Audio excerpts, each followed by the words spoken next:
Welcome back for part 4 of this jig build. Let's see if we can get the mini spinning round this time.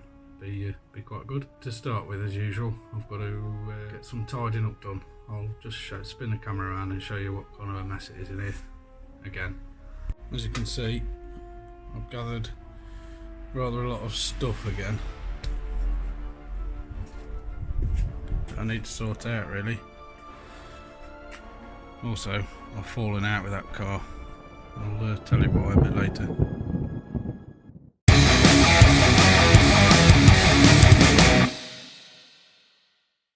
Right, to start with, I need to measure the length of the piece that's going to go across here. If I cut a length to 90 centimetres, that'll fit snugly.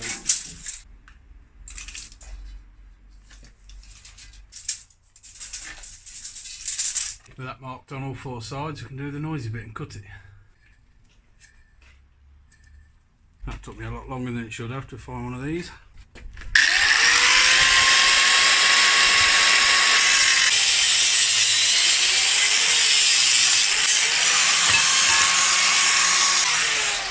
Making wonky cuts like this is why you should use a bandsaw, but oh well, should be the right length, so we're going to have a look. Well, I would call that a success. Fits snugly at that end, snugly at that end. It misses these bolts here, so I haven't even got to take that bit off. Well, I probably should before I finish and paint, but marvellous. Just got to draw some holes in it from the other side and drill in the middle of those holes. I've even found my pen. It's go well today.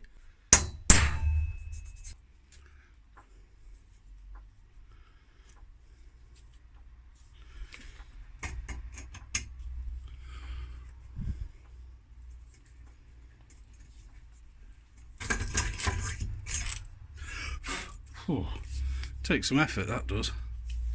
I don't think my step drill will fit in there.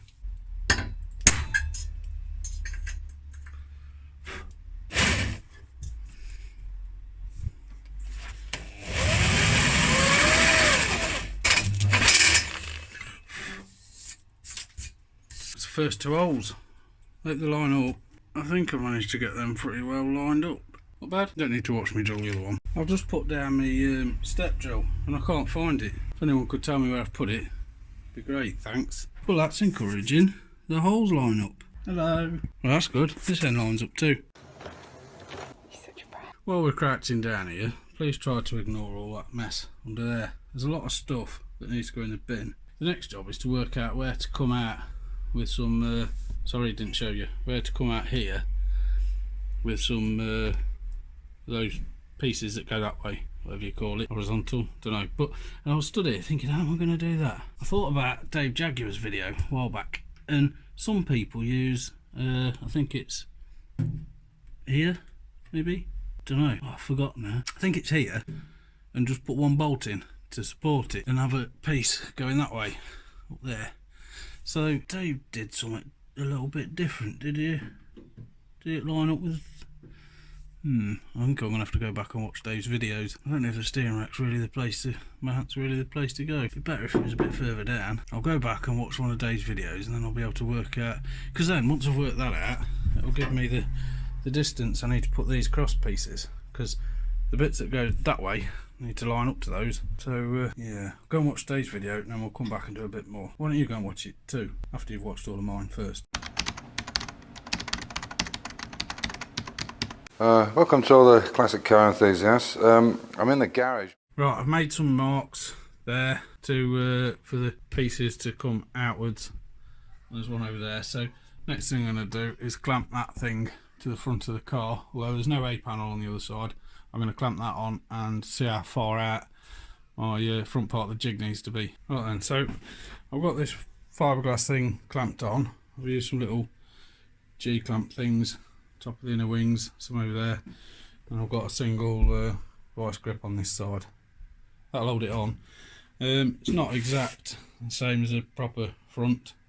I am going to put a proper front on, I've decided, but at least gives me an idea how far out I need to go across there. Next job, I'm going to make some measurements across here and cut some lengths of box section. I've got about 7.5. I've used 7.5 so far. Have I used 7.5? No, I've probably used about 7 meters so far, and then we'll look at getting some of that welded in place.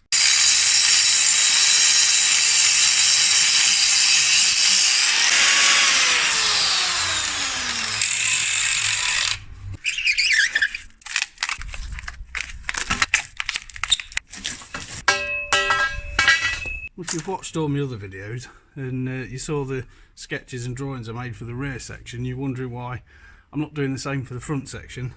It's because I ended up winging most of the rear section and just welding bits together and see how it went, and that seemed to work quite well, so I'm doing the same. Well, that wasn't the neatest cut.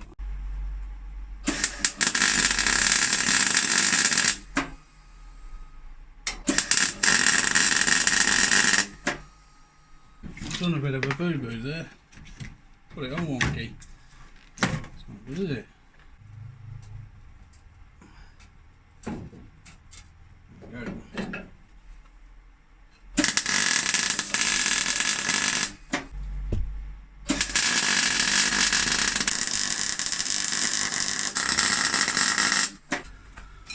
Starting to need 3 hands here.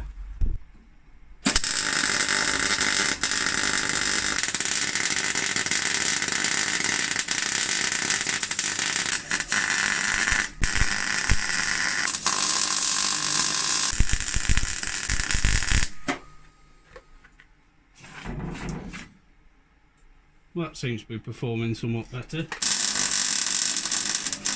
Right then, my tea's ready. Welding's not great again.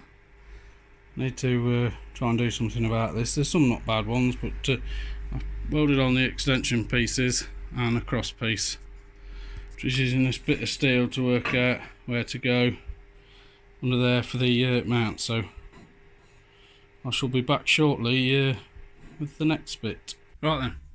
Had my tea. I'm going to have a bit of a clear up, call it a day for today.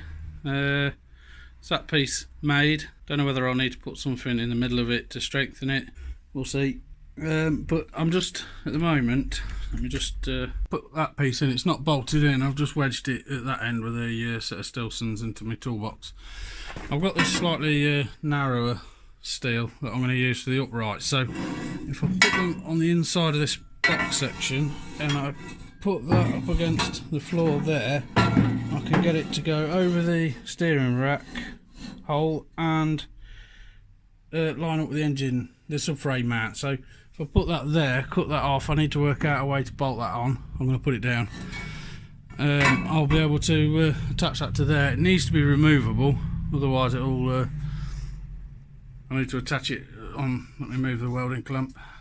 So I've got to attach it up here somewhere to maybe weld some tabs on the end with some eyelets in, so holes in, so I can drill through and nut and bolt that to there, and then nut and bolt it underneath the car there. Then that'll support that.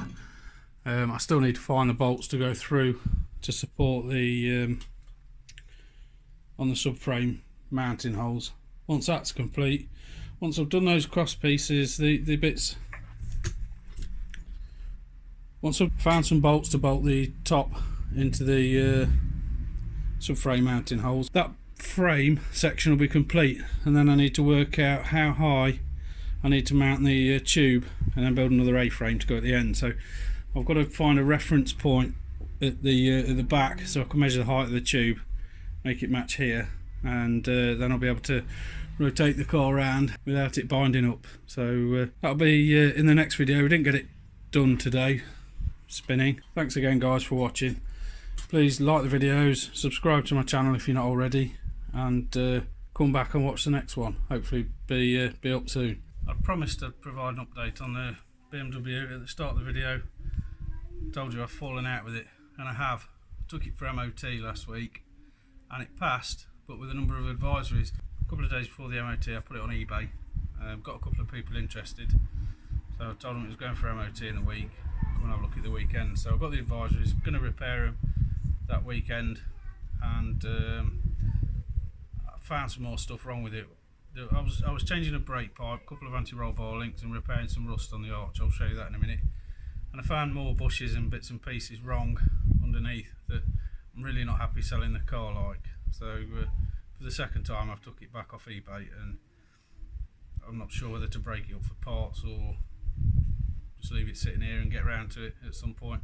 I need to do rear subframe bushes and a ball joint on the bottom passenger side rear. That's to start with. The rear tyres are on the limit. They were advised on the MOT, and yeah, it's a lovely car. It'd be a shame to bust it up for bits, but you've got to stop spending money on them at some point, haven't you? It's nothing special. It is only a 520.